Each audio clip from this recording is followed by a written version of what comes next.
drumming, sa ngayon hindi ko pa alam. Sa SG, sa Singapore, magkasama kami sa Sundown Beats. Yan, sa November 7 yan. With Patty Chu, Joy Spring, and Up Dharma Down. BFFs! Like, yeah. Well, konti lang talaga yung mga masasabi kong yung nandyan lagi. Kahit na hindi kami masyadong nagkikita. Pagka nakita kami parang walang panagbago, yung gano'n. So, isa dun si Angelica, Panganiban, na talagang, yun ko, siguro dahil parehas nga kaming baliw at walang pakialam paminsan, kaya kami nagkasundo. So, iba rin kasi yung trip namin. Mahilig ako sa mga taong weirdo talaga. Yung mukhang maayos sa itsura, pero may ibang klase rin yung trip. So, ayun, si Angelica, si China, si Gabi, sino ba? Yun lang. Yun, yung mga dading, sila Ben, ganyan.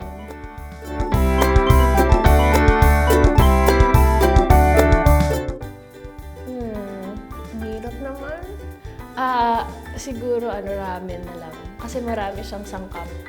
Tapos pwede siyang mainit, pwede siyang malamig.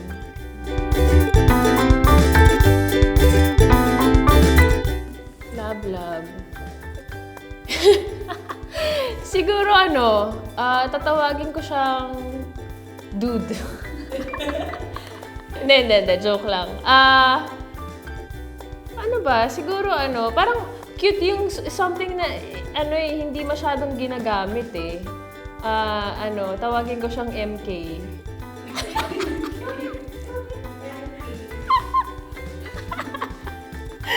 Ano nga ba meaning ng MK? Mahal ko. Yeah. Ito parang aminin ko to bilang artista. At sa tingin ko, nararanasan din to ng mga ibang kaibigan ko. Kapag kumakain ka, tapos magpapapicture sa'yo, tipong yung ilang oras mong inaantay na kumain, talagang minsan hindi madali yung numinsyang kumain sa artista. Kasi tipong kapag magtitake ka na, tapos kakain ka, tipong, actors ina po. Okay, sige. O kaya, pag nasa restaurant ka, tapos yung tipo, sarap nito, first time ko ma-experience. I have a picture. Sige. Diyan ka muna. Wag mo iwawala yung flavor mo, papapicture lang ako. Yung ganon. So, parang, yun yung mga private moments, di ba? Na parang sana na-enjoy namin yung pagkain, yung ganon. Tapos, hindi naman kami makatanggi kasi syempre isipin namin na yun lang yung kaligayahan nila. Pero pwede naman after, di ba? Yun lang. Hindi ko masasabing weird yung pagiging takot ko sa ipis. Lalo na kapag lumilipad at saka sa aso. Pero ang weird lang siguro kapag nakikita ko na sila, talagang medyo nawawala yung poise ko. Yung tipong okay lang pagtawanan niyo ako kasi takot na takot talaga ako. Like yung aso kapag nandyan siya, tatakpan ko yung ears ko. Siguro dahil ayaw ko marinig yung tahol nila. Tapos yung pipikit na lang talaga ako. Yung sige, kagatin mo na ako. Ready na ako. Yung ganun. O kaya yung... Or kapag may ipis na lumilipad, talagang tatakbo ako. Doon lumalabas yung pagka-ninja ko. As in, mawawala na lang ako bigla. Yung sa Siglaisa, nandun na sa labas.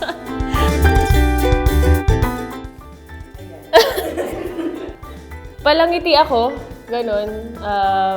Siyempre, inaiba yung mood mo eh, na parang mas nagkakaroon ng kulay.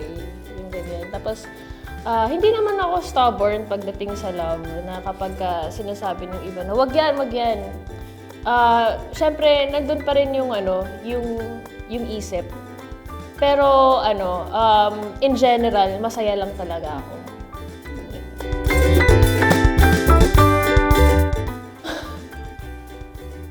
Ano ba yun? In another life. Hindi ko alam. Ang hirap. Pwede bang pass na lang ako dyan? Mahirap yan.